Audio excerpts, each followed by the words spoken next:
Hi guys, Dr. J here, and in this video we're going to talk about magnetic dipoles and the potential from magnetic dipoles. So in our last video we talked about vector potentials and scalar potentials, of course gravity being the good example of a scalar potential.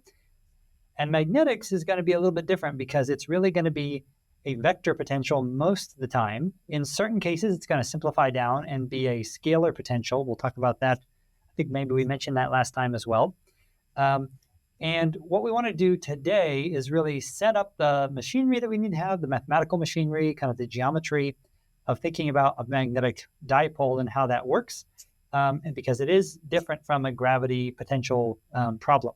So what I'm going to do is let's draw a diagram on the board and talk a little bit about just the setup for magnetic dipoles. So the book has a couple different derivations for the potential of a dipole. And this is really first couple sections in section 4.4 in the Blakely textbook. The first derivation is a little bit complicated. I'm not really going to go through that too much. You can check it out in the book. What I do want to do, though, is talk about the second derivation. And the basic idea here is that we're going to define an axis, and the axis is going to be defined based on two monopoles. So we talked about the fact that magnetic monopoles cannot exist, but we're going to use, we'll call these electric monopoles. There's a GitHub page. I believe I also have this linked on the YouTube description for the class. There's a GitHub textbook that's been written by another professor in Europe and has a very nice summary of this. This is, so you can see this on their website as well. And again, the idea here is that magnetic monopoles can't exist, but we'll use electric monopoles as kind of an equivalency. And the basic idea here is that there's going to be some vector A, which separates these two monopoles. They're going to have equal charge but opposite signs, right? So kind of we'll use Q for electric charge from our high school physics or college physics that you might have had. Q is electric charge. And so these particles are going to have equal magnitude of charge, but opposite sign of charge. And so this is going to kind of give us a dipole kind of, we'll use this to derive the dipole formulation. And they're separated by a distance A. And of course, what we're going to think about is as we make this distance between the two charges very small, it's going to converge to a dipole solution. So we might want to observe the potential. And the website uses different notations for the magnetic potential. I think the book uses V, so I will use V as well. And the idea here is that there's some distance R. So what we're going to have here is we'll start our derivation looking at this distance here, R. And then, of course, R is a vector. A here is also a vector. And then there's a second vector here, which is going to be R minus A. Okay, right? So that's just definition, vector addition and subtraction. R minus A would be the vector here. So we have two vectors from these two charges. I should probably also mention my axes, my coordinate system here. So this is going to be my Z coordinate axes. And there's we need to have some, let me just make it from the center here. So we'll have, we'll make X in the opposite direction and Y in this direction. Oh, we probably need to define some angles as well that we'll use later. We're going to have angle theta be the angle from the positive Z axis. And then there's going to be an angle phi, which is kind of the angle coming in and out of the board.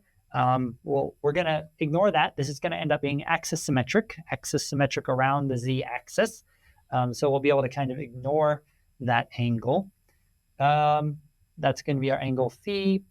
And I think with that, we've set up this is a Q here. I think with that, we've set up all of our geometry. So Z axis here, and I've got it pointing down here to match what's on the website, the study guide website. So you can check that out. You could really have it either direction. It doesn't matter. The book doesn't even define the axis directions. Okay. So now the basic idea here is that the potential And if you look in the book, there's basically, right, so the potential at this, whoops, I missed a parentheses there.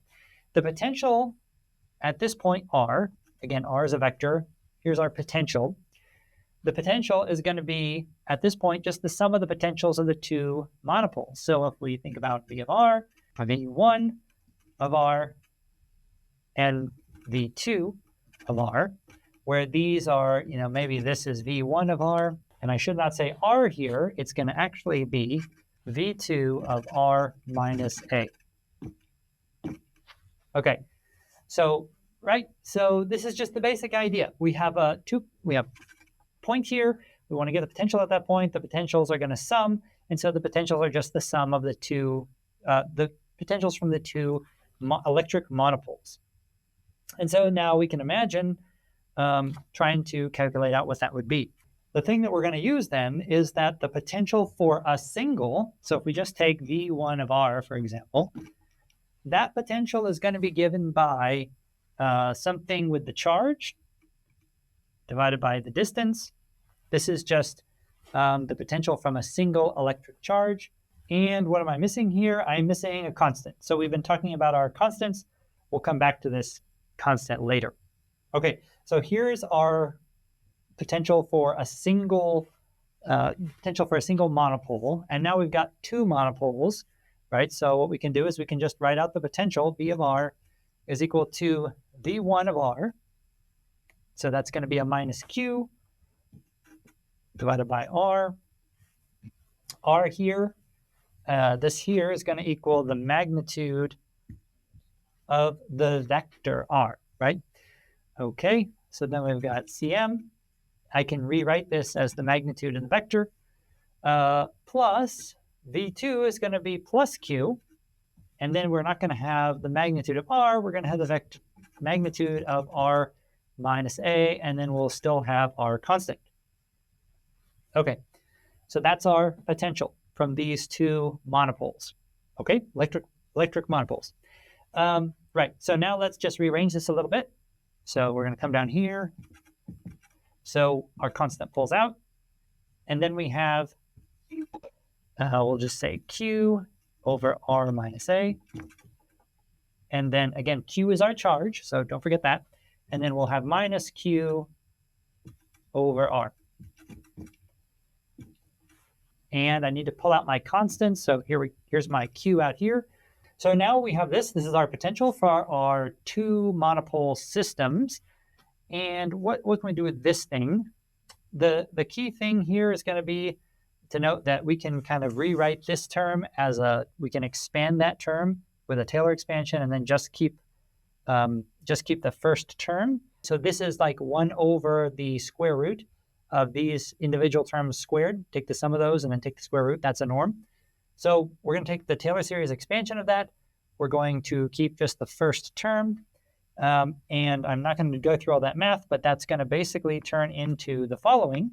We've got our 1 over norm of R. It's approximately 1 over norm of R, right? If A is very small, then this is kind of close to 1 over R. And so then we can approximate this as the following. So this is just a standard expansion of this norm term. So what we're going to do is we're going to plug this approximation. So this is not equal to this. It's approximately that for small a compared to R. So we'll take this, we'll plug this back in. This pulls the 1 over R term out. Then we can actually pull so we have 1 over R here, we have 1 over R here. So that 1 over R term is going to pull out. We'll take this, that's going to come out here. And then what do we have left on the inside? We have 1 plus a dot R over R squared. And then here we have a minus 1. So that minus 1 is going to cancel out this one, and we'll be left with this term right here. And then there'll still be a 1 over root, or a norm of 1 over R out front. So what I'm going to do now is I'm going to clean up the board a little bit and then just rewrite this for the potential using this approximation.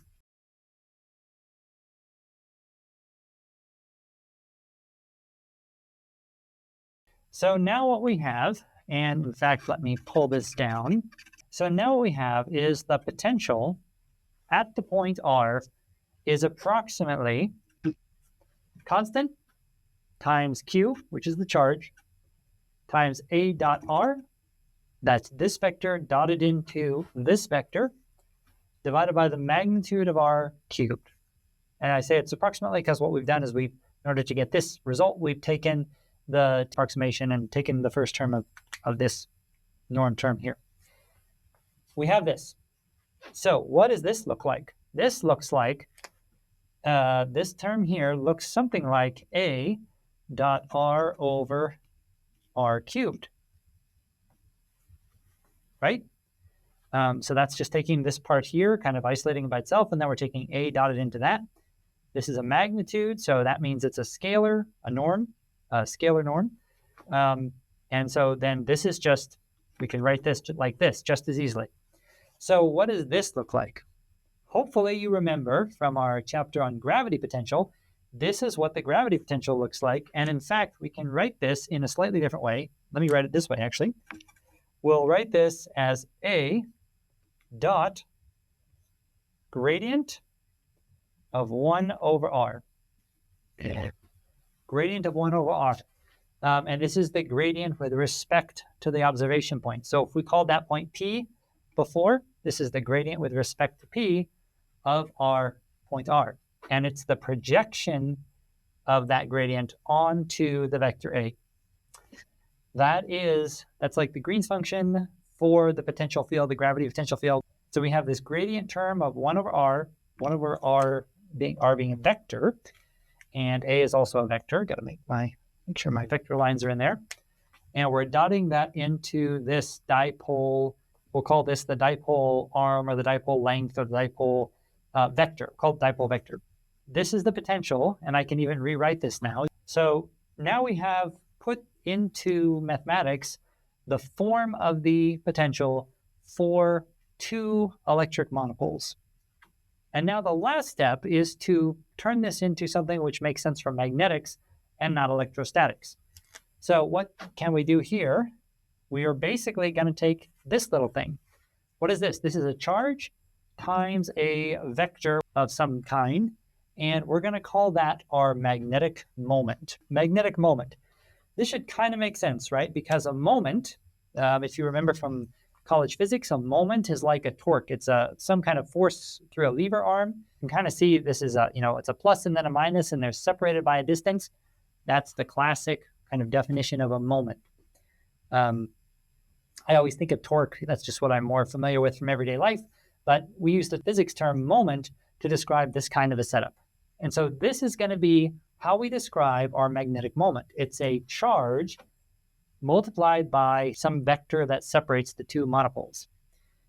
And what we're going to think about this now as is not necessarily a two charges that are separated by some distance, but as a single entity, entity. Yeah, entity is probably the best word for it, which is the magnetic moment. And you could have that at a point. So there's not going to be any distance now associated with this magnetic moment. It's just going to be a dipole moment. That's going to be our magnetic moment. Our constants here are going to be related to magnetic permeability and things like that. We'll talk about the constants later. But this allows us to now say the following. We can rewrite this. And now we have our final formulation for the magnetic potential. A constant times our magnetic moment vector dotted into the gradient of 1 over R. Or we can write this gradient like we did before with, what do we have? We had R over R cubed. And this also relates back to what we had talked about with our gravity potential.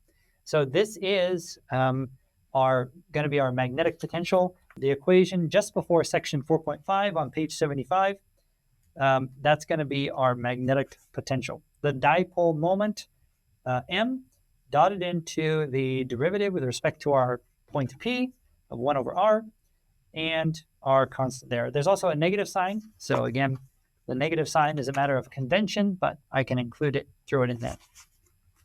Okay, so in the next video, we'll talk about the dipole field and how we can derive that from the dipole potential.